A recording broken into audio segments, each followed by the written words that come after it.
Travelling in and out of South Africa will no longer be the same. New immigration and visa regulations have been introduced to safeguard the country. From October, all children will have to travel with an unabridged birth certificate. Visa applications for travel to South Africa will also have to be done in person. The tourism and airline industries fear that these changes will deter visitors. A task team has now been established to deal with these concerns. It's not about a review. It's about how do we better implement these regulations so that they don't negatively impact on the sector.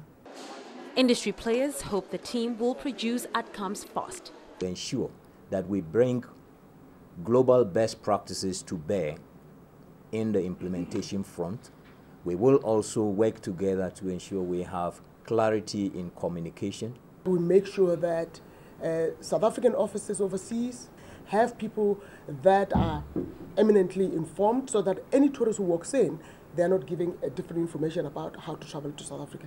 Minister Gigaba insists he will not be putting the brakes on the new immigration regulations, but says they are not cast in stone and can be tweaked depending on what's best for the country. If the task team or any other sector has better suggestions about how to address the concerns that we have, we are open-minded.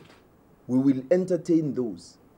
And we will certainly go back to Cabinet and say, dear colleagues, we then suggest now that we change the legislation. No timeframes have been set for the task team to conclude its work, but it will also have to consider the impact of the changes, not only on the tourism industry, but other government departments.